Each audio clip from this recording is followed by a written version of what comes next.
Hi everyone, ಎಲ್ಲರಿಗೂ ನಮಸ್ಕಾರ. ಇದು ನನ್ನ ಫಸ್ಟ್ ಕುಕಿಂಗ್ ವ್ಲಾಗ್. ಇವಳೇ ಇವಳೇ ಚಂದನದ ಗೊಂಬೆ.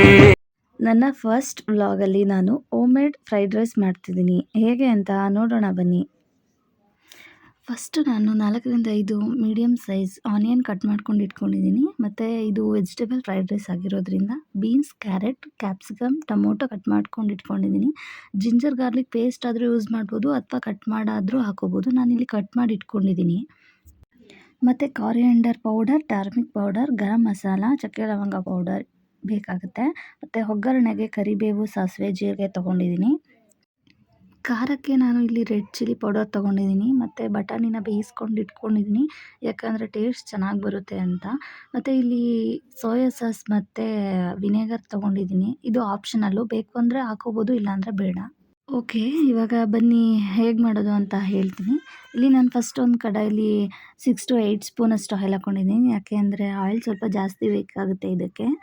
ಒಗ್ಗರಣೆಗೆ ಸಾಸಿವೆ, ಜೀರಿಗೆ, ಕರಿಬೇವು, ginger garlic paste or cut ಮಾಡ್ಕೊಂಡಿರೋದಾದ್ರೂ ಹಾಕೋಬೋದು, ಹೇಳಿದ್ನಲ್ಲ ಹಾಗೆ.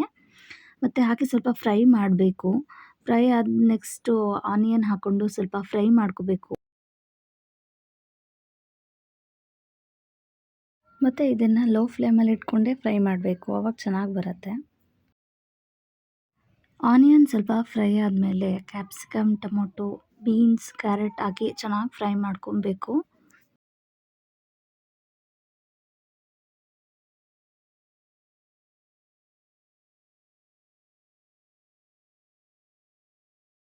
ಇದು ಕೂಡ ಲೋ ಫ್ಲೇಮಲ್ಲಿ ಇಟ್ಕೊಂಡೇ ಫ್ರೈ ಮಾಡ್ಕೋಬೇಕು.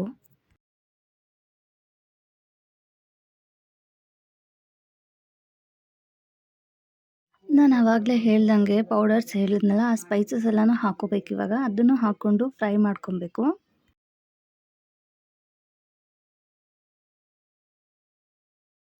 ನೆಕ್ಸ್ಟು ಬಟಾಣಿ ಹಾಕ್ಕೊಬೇಕು. ಅದನ್ನ ಫಸ್ಟೇ ಬೇಯಿಸಿಟ್ಕೊಂಡಿದ್ವಲ್ಲ, ಅದನ್ನು ಇವಾಗ ಹಾಕ್ಕೊಂಡು ಫ್ರೈ ಮಾಡ್ಕೊಬೇಕು.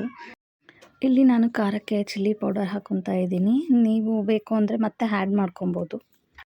ಮತ್ತು ಇಲ್ಲಿ ರುಚಿಗೆ ತಕ್ಕಷ್ಟು ಉಪ್ಪು ಹಾಕ್ಕೊಂಡು ಲಾಸ್ಟಲ್ಲಿ ಸಾಸ್ ಮತ್ತು ವಿನೆಗರ್ನ ಹಾಕ್ಕೊಬೇಕು. ಅದು ಆಪ್ಷನಲ್ ಅಂದೆ, ಬೇಕು ಅಂದರೆ ಹಾಕೋಬೋದು, ಇಲ್ಲಾಂದರೆ ಸ್ಕಿಪ್ ಮಾಡಿ.